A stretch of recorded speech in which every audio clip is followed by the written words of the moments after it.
Bonjour, nous allons poursuivre aujourd'hui notre apprentissage sur les muscles squelettiques.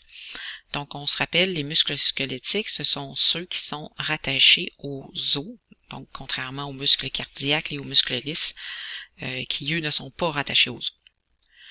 Donc, la principale fonction de ces muscles squelettiques, c'est d'assurer le mouvement. Donc, vous permettre de prendre votre crayon, vous permettre de parler, vous permettre de marcher. Donc, comment les muscles vont accomplir cette fonction? Ben, il y a quand même plusieurs étapes là, à noter. Donc, tout d'abord, on se rappelle que les muscles sont rattachés aux os, toujours deux os différents, afin de pouvoir les déplacer, ces os-là, en se contractant. Donc, on va voir un exemple là, un petit peu plus bas, là, un exemple classique là, avec le biceps et le triceps. Donc, les étapes dans l'ordre, c'est que tout d'abord, au repos, le muscle est allongé. Donc, lorsqu'on décide de faire un mouvement, parce qu'on se rappelle que les muscles squelettiques, ce sont des muscles volontaires, donc qui sont actionnés consciemment, bien, le cerveau va envoyer les informations appropriées aux muscles et les muscles vont se contracter. Donc, lorsque le muscle va se contracter, bien, il va raccourcir et il va s'épaissir. Donc, on peut aussi dire qu'il va gonfler. Lorsque le muscle fait ça, qu'est-ce que ça l'entraîne? Bien, c'est que le muscle rapproche les deux os sur lesquels il est inséré. Donc, par exemple, il peut rapprocher le radius, qui est l'os de l'avant-bras, de l'humérus, qui est l'os du bras. Donc, ça va entraîner la flexion. Il y a plusieurs muscles qui travaillent de façon opposée. C'est ce qu'on appelle des muscles antagonistes. Donc, on a ici des muscles antagonistes. Donc, les muscles antagonistes, dans le fond, c'est des paires de muscles aux effets opposés. Donc, ils travaillent en sens inverse l'un de l'autre. Donc, on voit ici, par exemple, la flexion et l'extension du coude. Donc, lorsque je fléchis le coude, que je ramène l'avant-bras vers le bras, bien, le muscle qui travaille, c'est le biceps. Et son antagoniste, c'est le triceps. Donc, celui-là ici va se relâcher. À l'inverse, si je fais une extension du coude, à ce moment-là, le biceps va se relâcher. Et c'est plutôt le triceps qui va se contracter, là, et qui va aller tirer ici sur le cubitus pour étirer le coude pour faire l'extension. On a aussi dans la jambe, donc par exemple, si je pointe le pied, bien c'est le muscle ici du mollet qui va se contracter. Il va venir tirer ici sur le talon. Le muscle sur le devant de la jambe va se relâcher. Et inversement, si je ramène le pied vers mon tibia, à ce moment-là, le muscle du mollet va se relâcher, va s'allonger, et le muscle ici sur le devant de la jambe va se contracter là, pour ramener le pied vers la jambe.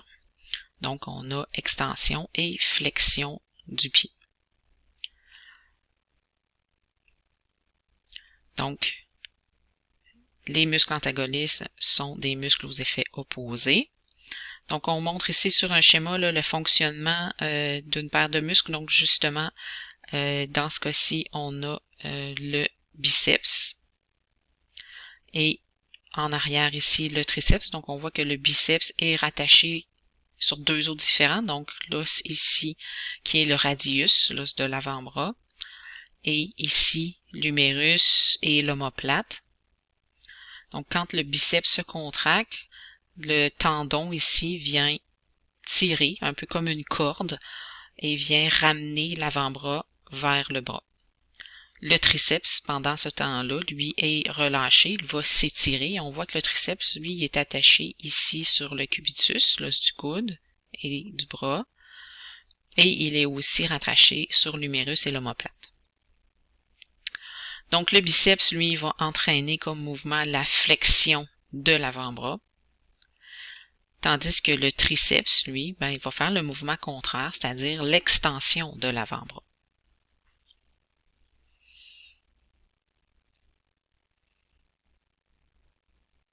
Donc, qu'est-ce qui se passe quand un muscle antagoniste se contracte? Qu'est-ce qui se passe avec l'autre muscle de la paire? Bien, lorsqu'il y en a un qui se contracte, l'autre muscle doit s'étirer. Donc, la propriété qu'on a vue précédemment de contractilité et d'élasticité rentre en ligne de compte ici vraiment dans la paire antagoniste. Donc, les deux propriétés là, sont importantes ici. Donc, les muscles squelettiques, leur principale fonction, oui, c'est d'assurer le mouvement, mais ils ont d'autres fonctions. Donc, la première, c'est de permettre de garder une posture. Donc, les muscles sont toujours légèrement contractés. C'est ce qui vous permet de vous asseoir droit, de vous tenir debout même quand vous bougez pas. Donc, c'est ce qu'on appelle aussi le tonus. Donc, le tonus musculaire, c'est ce qui fait que les os légers, pas les os, mais les muscles légèrement contractés vous permettent de vous garder droit. La deuxième fonction, c'est aussi de stabiliser les articulations. Donc, les muscles sont présents autour des articulations et vont aider à les stabiliser. Finalement, les muscles vont vous aider à maintenir votre température corporelle. Donc, les muscles, comme ils sont toujours légèrement contractés, bien, ils vont dégager de la chaleur, ce qui fait que ça vous aide à maintenir votre température corporelle.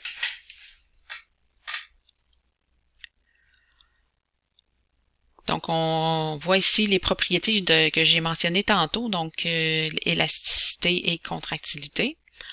Donc, lorsque le muscle se raccourcit, quand ils sont stimulés, on parle à ce moment-là de contractilité, où on dit que les fibres sont contractiles.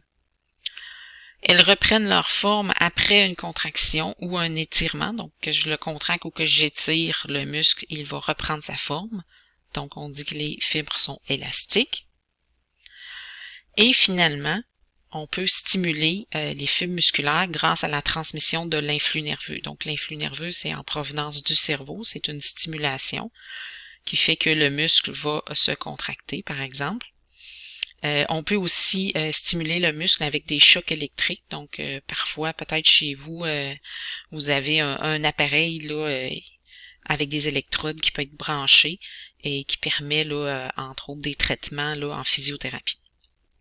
Donc, le fait qu'ils vont réagir à une stimulation, on dit qu'ils sont excitables, donc réagissent à l'influx nerveux.